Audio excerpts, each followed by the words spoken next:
right, Okay, let's next go. question. Next question. I'm ready. Dan I'm ready. Healy on Facebook. Yeah. Will you bring a big fight to the UK? I can answer that. Oh, I was about to say. Oh, most definitely. Oh, most definitely. He has a tremendous following, and we're gonna definitely capitalize on that. One thing I do love, I love the UK fans. I tell anybody that all the time. The UK, in my opinion, the UK fans are the best fans. Are the best fans. You heard it there. When it comes down to support, they don't give a damn win, lose, or draw. They're gonna back you, and that's the one thing that I really could appreciate. Me and Floyd had this conversation. I think it was yesterday. Man, can you imagine if Floyd was a British fighter? If he was from. Oh my God! It'd be ridiculous. It'd be ridiculous because they appreciate the science, the art of the sport. And again, I mean, they're gonna come out and support. They're gonna come out and support regardless, and that's what you gotta love about them. They show respect. They show respect to the great fighters. Whenever Floyd comes here, I know he always gets a great reception. Any great fighters that come over here to fight. I actually remember when Tank came over and fought Liam Walsh as well. Oh, that was a great atmosphere. Shout out to Frank Warren. Frank Warren was there as well. I was actually at that fight. You know what? Let me tell you a story. Let me tell you a story quick. So maybe about 2 years ago when you came over for that fight, I saw you in the shopping center, and we actually shook hands. Actually shook hands. Yeah, this was about, I don't remember what year that fight was, 2017, maybe 2018. And we shook hands quickly. I just said, I appreciate everything that you're doing in the sport. And it was very brief. And then look where we are now. We was at that shopping center, like right there by the hotel. Yeah, in Westfield. Right, that was a cool little hotel. I like how we had. That's it, right? Literally, right there. Yeah. I can't say enough about the fans. Are so respectful, and they just appreciate. They appreciate, good quality fighters, and you just can't say enough about that. I mean, nothing but love. I recall when we went over there for, I think it was the Marquez fight, and I think we did it was one of our promotional stops. Okay. And I think we went to Peacock Gym. Oh yeah. I've been there quite a few times. I'm familiar with the gym. Yeah. And speaking of the UK, shout out to my boy Spencer, Big Spence, big up to Spence. That's it. Yeah, I mean, it was probably like 5,000 people like outside of the gym. The gym was just jam packed, and this was just for Floyd just to work out, And they gave the fans. The fans, they're the best. I'm telling you, when they're ready to show out, they come in numbers, and I can't wait for those nights where I get to see the UK audience supporting me on my journey in the ring. Yeah. And we definitely gonna bring a big fight over there, and I'm letting the fans know right now it's gonna be in 2021. In 2021, I'm working on some big for Tank Davis. That's news to me. In the UK. That's news to me. So you hearing it right now? 2021. Okay, 2021. You heard it. 2021. Leonard said I'm coming to the UK. There you lot go. There you go. That's it. Yep. Okay. Next question, John K. 2007. Is it too late to begin boxing at 21?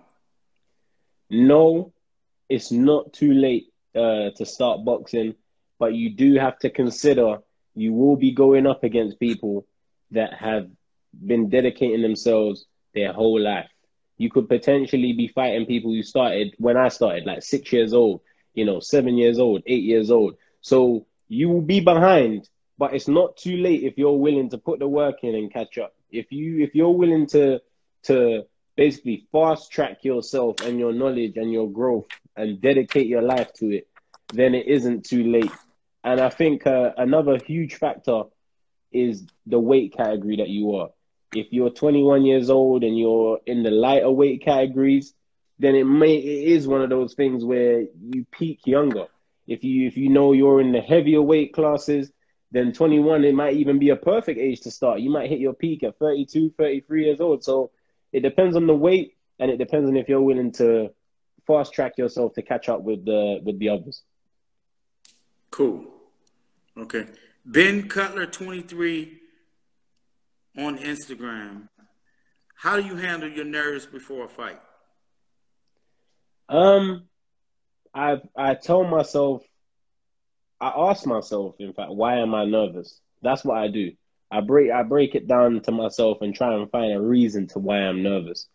When I'm in training camp, everything that I do is to stop that feeling of nerves. I believe every fighter gets, the little butterflies in the stomach. They get that little, okay, it's about to happen. But the more you think back to your camp, if you know you tick those boxes, that nerves goes away. And once that first bell goes, it's war. It's war. So there's no time to be nervous. You fight. Like, that's how my brain is. Maybe when they're doing the announcement, that's my last little bit of nerves. Once I hear the bell, it's war. Cool. RA6IM on Instagram. What do you find most difficult about training camp? The most difficult thing sometimes can be how repetitive it is. It's a very strict regime. It's very repetitive. It's very, strenuous on the body. There's days you want to rest. There's days you want to take off, but you can't. You have to follow the regime. You can't let your opponent outdo you. You can't let that happen. So I think the hardest thing about it is just how repetitive it is. And when we get to the last 2 weeks of camp, that's when it's the hardest, because by that point you're fit, you're sparring well, the weight's coming down, but you still have to wait 2 weeks. So I'd say the hardest thing about camp is the last couple weeks and just how repetitive it is. Good stuff. Sammy Burkhart, how many years do you think it will take you to capture your first world title? That's another question for you. They're giving you the question. Only time will tell. As it relates to the cruiserweight division, as far as the top tier talent, you have a lot of good fighters in the division, but it's just all about the timing and getting the necessary. We're in no rush to do anything, because see, when you rush to go do something, then that's when you trip up and make mistakes. We got nothing but time on our hands. You have quite a bit of experience already under your belt, and we're going to put you in the right fights.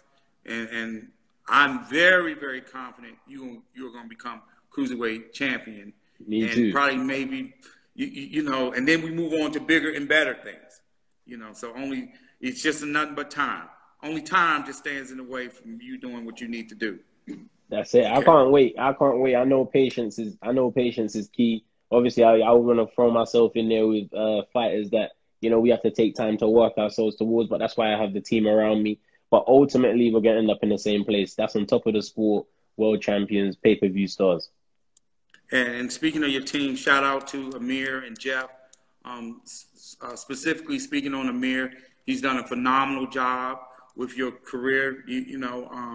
I agree. Don't give him too much. Don't give him too much. That's my dude. He's good people. He's done an outstanding job with your career in and outside the ring. And also, I really, truly enjoy working with him. He works with Badu Jack also, too. Mm-hmm. So he's made that a very seamless process. And we have a great working relationship. So shout out to Amir.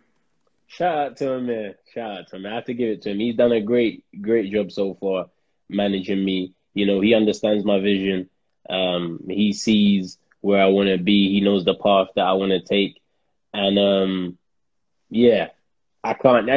I'm thankful. I know not everybody is as fortunate to have a great relationship with their management team, but I can safely say I'm not in that position, and I'm thankful. Cool.